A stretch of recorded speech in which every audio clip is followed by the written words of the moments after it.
My dad threw me and my kids out of Christmas dinner right after I spent $52,000 this year to keep their home standing. He physically shoved me onto the frozen porch.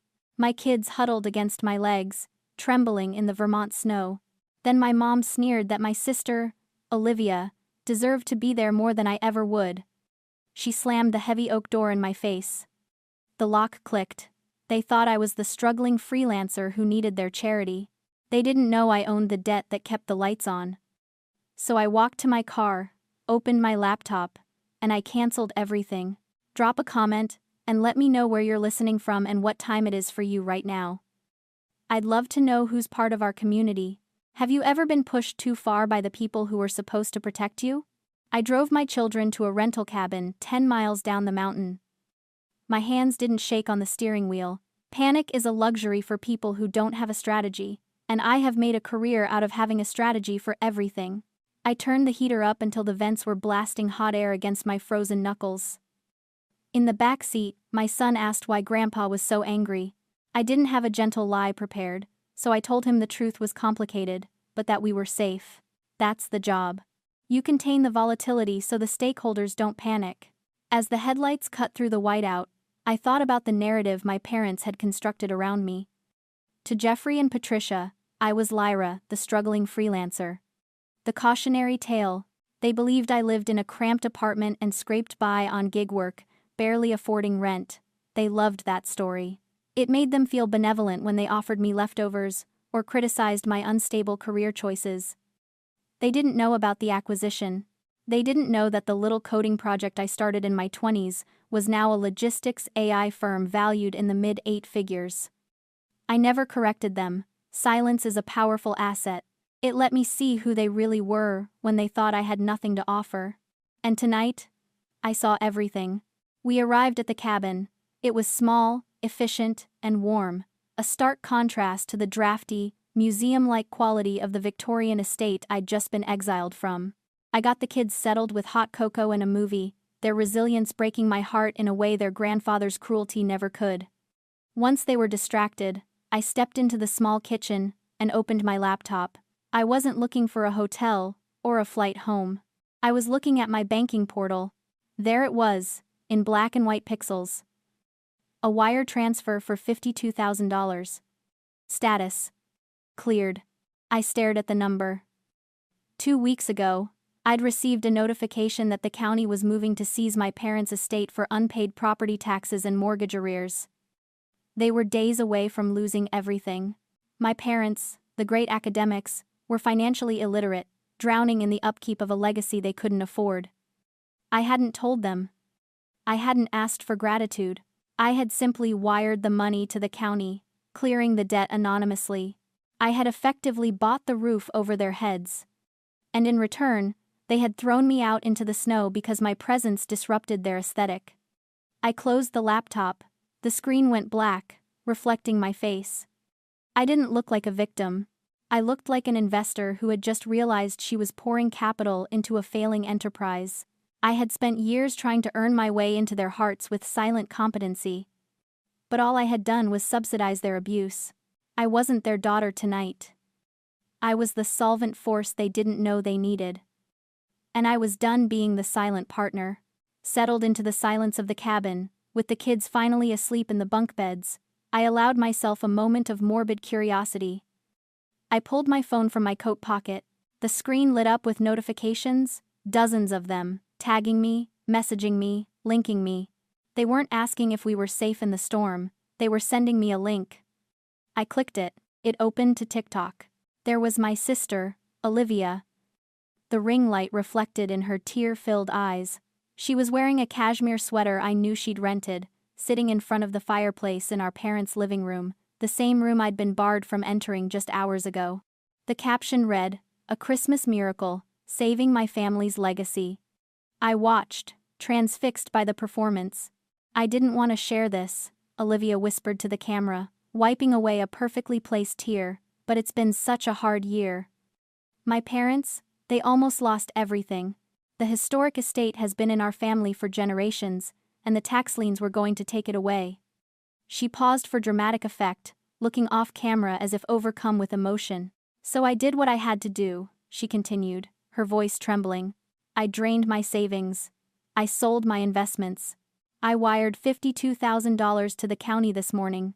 I saved the house, because that's what family does. We sacrifice. The video cut to a montage of my mother hugging her, my father toasting her with crystal glasses filled with vintage wine. The comments were a waterfall of praise. You're an angel, Olivia. Best daughter ever. I'm crying. You are so selfless. I set the phone down on the rough wooden table. The anger didn't hit me like a wave. It settled like frost. My parents knew. They knew Olivia didn't have $52,000. They knew she was drowning in credit card debt to maintain her influencer facade. They knew exactly where that wire transfer had come from, because the county clerk had confirmed the receipt with my name on it. They knew I had saved them. And yet, they were sitting there, drinking wine, letting Olivia claim the credit, while I sat in a rental cabin 10 miles away. For years, I had analyzed our family dynamic like a buggy line of code, trying to find the syntax error that made them hate me. Why was Olivia, the chaotic element, worshipped, while I, the stable support system, was treated like a virus? Tonight, the code finally compiled. I realized I had been looking at it all wrong. This wasn't about love. It was about supply. It's the golden child paradox. I realized then that they didn't actually love Olivia, they consumed her. To Jeffrey and Patricia, children weren't people, they were props. Olivia was compliant. She was needy. She was a disaster who constantly required their intervention, which made them feel powerful and necessary. She was an empty vessel they could fill with their own ego, an ornament they could hang on the family tree to reflect their own benevolence. I was different. I was autonomous. I solved my own problems. I built my own wealth. I didn't need them. And to a narcissist, autonomy looks like abandonment. I wasn't an ornament. I was a mirror. When they looked at me, they didn't see a daughter. They saw a high-definition reflection of their own inadequacy staring back at them. They hated me not because I was a failure, but because I was the proof that they weren't necessary. Of course, they went along with Olivia's lie. The lie served them. It kept the narrative intact. The beautiful, dependent daughter saves the day, reinforcing the family bond, while the cold, independent daughter is cast out into the snow, confirming her role as the villain. It was a perfect, closed loop of delusion. I looked back at the phone. The video had hit 200,000 views. My mother had commented, "We are so blessed to have a daughter who understands the true meaning of sacrifice. We love you, Olivia." I didn't comment. I didn't report the video. I didn't engage. I realized then that my parents weren't victims of Olivia's deception. They were co-conspirators. They were actively triangulating us, using Olivia's fake success to batter down my self-esteem, ensuring I would keep striving, keep paying, keep trying to buy my way back in. They thought this video was their victory lap. They didn't realize it was evidence. I took a screenshot. Then, I opened my laptop again. If they wanted to play pretend with finances, I was going to introduce them to the reality of a forensic audit. The next morning, the sunrise over the mountains didn't bring warmth. It brought a notification. My phone buzzed on the nightstand. It was a text from my mother, Patricia. I picked it up, expecting perhaps a sliver of remorse.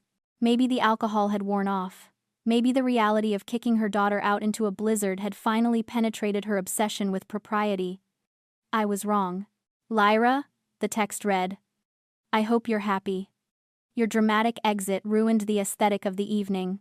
And honestly, those practical gifts you brought were insulting. Winter tires? A coffee maker? Olivia gave us a subscription to a wine club and a weekend in Paris. Next time, try to match the tone of the occasion. You owe your sister an apology for stressing her out." I stared at the screen. The audacity was breathtaking. The weekend in Paris was a voucher Olivia had printed off the internet. She didn't have the credit limit to book a flight. The wine club was likely a free trial she'd signed them up for. My gifts, high-end snow tires for their aging SUV, and a commercial-grade espresso machine, were things they actually needed, things I had paid for with cash, but that was the problem, wasn't it? My love was utility. Olivia's love was a performance. And they preferred the show. I didn't reply. I didn't throw the phone. I felt a click in my chest, like a breaker tripping to save the rest of the house from an electrical fire. The part of me that was a daughter, the part that craved their approval, that wanted to be good enough, finally went dark. I sat up, opened my laptop, and pulled up a file I had named the ledger. It wasn't a metaphor. It was a literal spreadsheet. For years, every time I covered a bill, wired cash for an emergency, or paid off one of Olivia's manic episodes, I had logged it. Not out of malice, but out of a habit for data hygiene. I tracked everything. I scrolled through the columns. 2018. $15,000 for the slate roof repair on the Victorian. 2019. $8,200 to pay off Olivia's credit card when she accidentally maxed it out on a branding trip. 2020. $12,000 for my father's investment opportunity that turned out to be a pyramid scheme. 2021. $52,000 yesterday to stop the tax foreclosure. I highlighted the cells.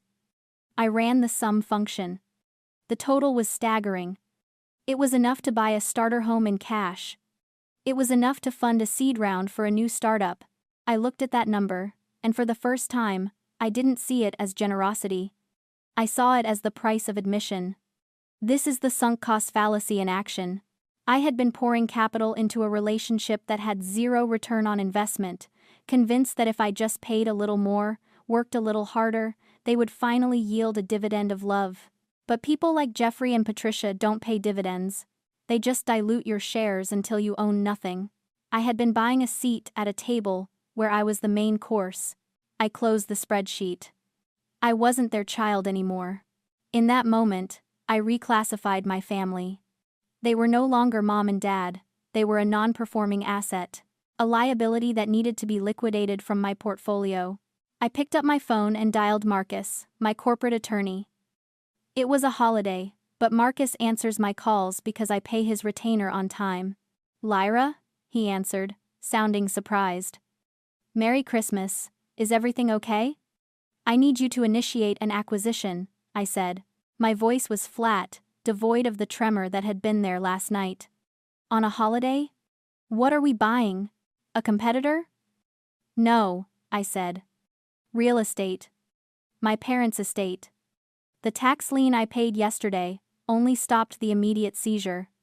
The mortgage is still in default. The bank is going to auction it off in January." Marcus paused. "You want to pay the mortgage current?"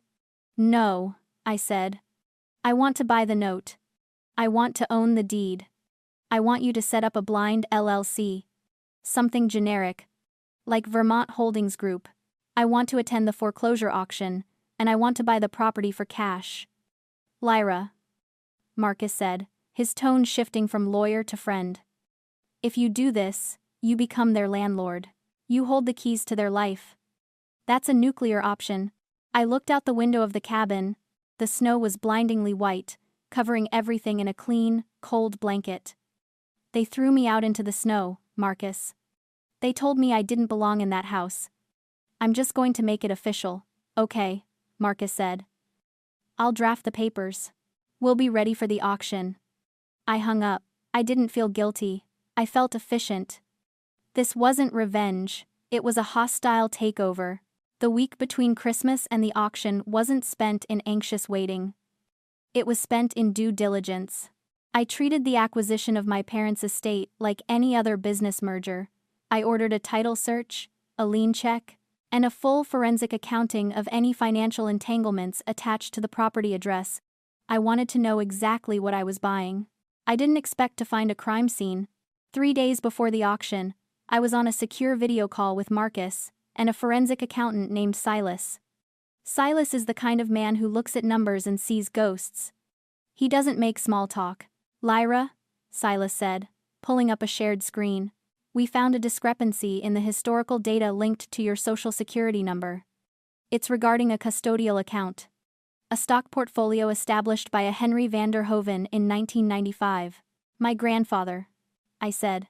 "He left that for my education. But it was wiped out in the 2008 crash. My father showed me the statements.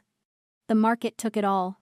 "The market didn't take it," Silas said, his voice devoid of emotion.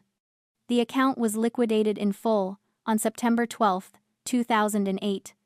2 weeks before the crash accelerated, I stared at the screen. A PDF popped up. It was a withdrawal authorization form for $112,000. It was cashed out? I asked, the air leaving my lungs. Yes. And here is the signature. Silas zoomed in. There, on the bottom line, was my name, Lyra Vanderhoven. I looked at the ink. I was 18 in 2008. I remembered my signature back then, messy, rushed, full of loops. This signature was tight, angular, precise. It had the distinct, pretentious slant of a calligraphy pen. It was my mother's handwriting. That's a forgery, I said. The words tasted like copper. Patricia signed it. We traced the funds, Marcus added, stepping in. They weren't used to save the house or pay bills. The entire amount was transferred to a business entity registered that same week, Livia Lux Designs. Olivia. The room spun, but I forced it to stop. I remembered that year. Olivia was 15, deciding she was going to be a fashion designer. She had launched a boutique that failed within 6 months because she spent all the capital on launch parties and none on product. My college fund. My safety net. The money my grandfather meant for my freedom.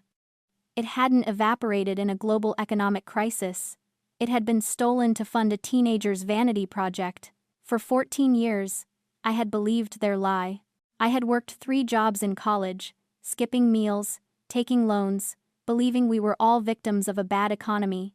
I had felt guilty for not being able to help them more. All the while, they had grand larceny sitting in their bank account. This changes the classification of the conflict, Marcus said quietly.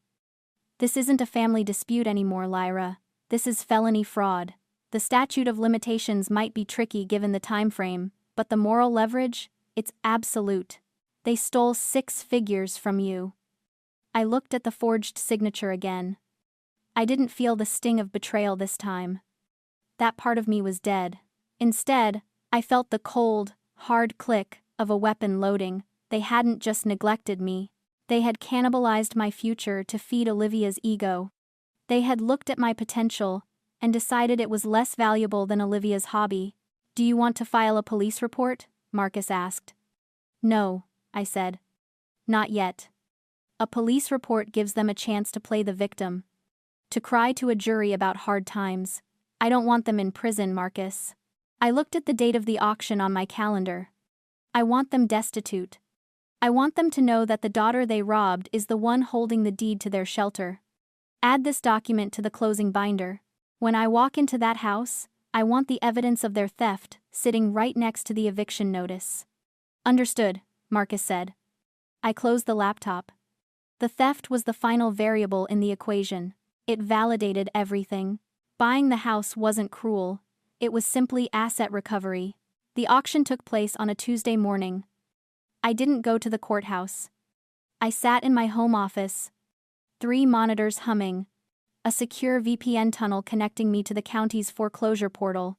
I was bitter. 473. My entity was listed as Vermont Heritage Holdings, LLC. On the left monitor, I had a live feed from the security cameras I'd installed at the estate years ago, ostensibly for their safety, actually for my peace of mind. I watched my parents. They were frantic. It was a study in chaos. Jeffrey was throwing books into cardboard boxes, with a violence that suggested he blamed the authors for his bankruptcy. Patricia was wandering the parlor, wrapping her collection of porcelain figurines in newspaper, weeping. Olivia was nowhere to be seen. She was likely hiding in her room, avoiding the reality that her Christmas miracle video hadn't actually paid the mortgage principal. They thought the bank was coming to lock the doors at noon. They were terrified. They were about to be homeless. And they had burned the only bridge that led to safety when they slammed the door in my face. On the center monitor, the bidding opened. The starting price was the outstanding debt, $480,000. A developer from Boston bid $490,000. A house flipper from Albany bid $500,000. I waited. I let them spar. I let the price creep up, inch by painful inch. I wanted to ensure the bank was made whole, yes, but mostly, I wanted to ensure there was no ambiguity about the value of this asset. When the bidding stalled at $540,000, I typed in my number, $550,000. The screen paused, the timer counted down, going once, going twice, sold. I leaned back in my chair. I didn't feel a rush of adrenaline. I didn't feel triumph. I felt the cold satisfaction of a balanced equation. The house wasn't theirs anymore. It wasn't the bank's. It was mine. I printed the confirmation of sale and the temporary deed. I put them in a crisp manila envelope. Then I picked up my keys. The drive to the estate took 40 minutes. The snow from Christmas had turned to gray slush, dirty and unromantic. When I pulled into the circular driveway, the scene was pathetic. A moving truck, the cheapest one available, was idling near the porch. I stepped out of my car. My father, Jeffrey, came out the front door carrying a box of his academic journals. When he saw me, he dropped the box. It hit the wet pavement with a heavy thud. "You!" he spat. The fear in his eyes instantly hardened into rage. "You have some nerve showing your face here." My mother appeared behind him, clutching a ceramic vase. "Get out, Lyra! Haven't you done enough? You abandoned us. We're losing the house because you refused to help." The gaslighting was reflexive. Even as the ship sank, they were blaming the passenger they'd thrown overboard. "I didn't abandon you," I said. My voice was calm, cutting through the winter air like a razor. "And you're not losing the house to the bank." "Get off my property!" Jeffrey screamed, stepping toward me, his face purple. "I'm calling the police. You are trespassing. I will have you arrested in front of your children if I have to." "My children aren't here," I said. "And I'm not trespassing." I reached into my bag and pulled out the envelope. I didn't throw it at him. I held it out. Steady and unmoving. "Read it." Jeffrey snatched the envelope, his hands shaking with fury. He ripped it open. He pulled out the deed. I watched his eyes scan the header. Official deed of transfer. Owner of record.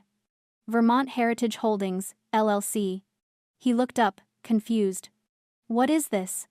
"Some company bought it." "Turn the page," I said. "Look at the signatory for the LLC." He flipped the page. He froze.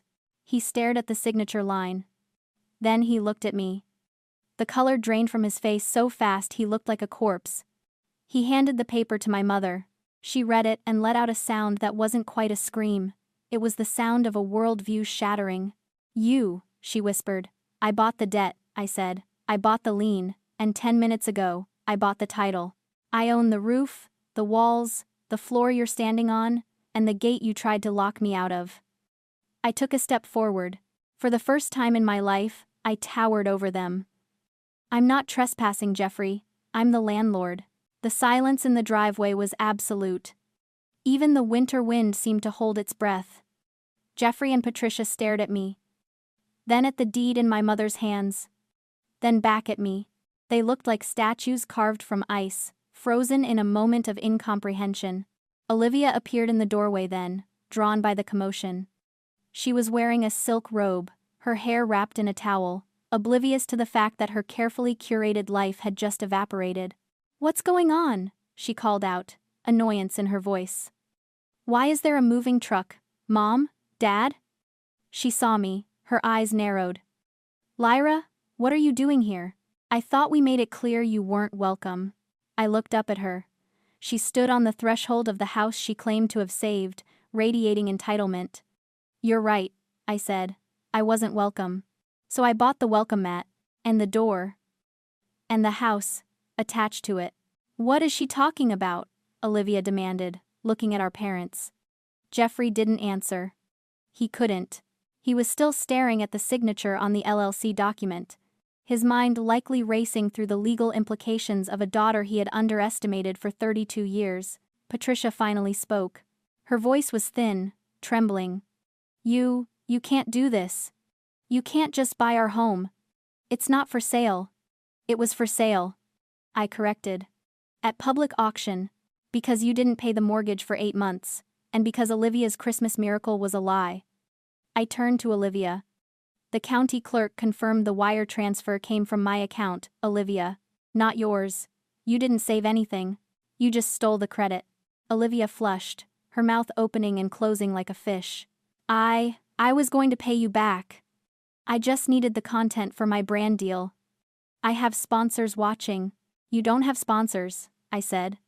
You have debt. And now, you have a landlord. I pulled the second document from my bag. The lease agreement. It was strict. It was professional. It was ironclad. Here are your options, I said, my voice projecting clearly across the driveway. Option A. You get in that moving truck right now, you leave. You find a hotel, a shelter, or a friend who will take you in. I changed the locks in 1 hour. I paused. They looked at the cheap moving truck, then at the piles of boxes, then at the snow. They had nowhere to go. They were soft people, accustomed to comfort, terrified of the cold reality of the world they had sheltered themselves from. Option B, I continued. You sign this lease, you can stay. But the terms have changed. We'll sign, Jeffrey said quickly, desperation cracking his voice. We'll pay rent, whatever you want. Oh, you'll pay rent, I said, market rate, but you won't be living in the main house. I pointed to the upper windows, the master suite, the guest rooms where Olivia filmed her content. The main house has already been leased, I said. To a paying tenant. A verified tenant. He moves in tomorrow. What? Patricia shrieked. Who? A stranger? In our home? It's my home, I reminded her. And yes, his name is Jax. He's a kinetic sculptor. He works with industrial metal and power tools. He also plays the drums.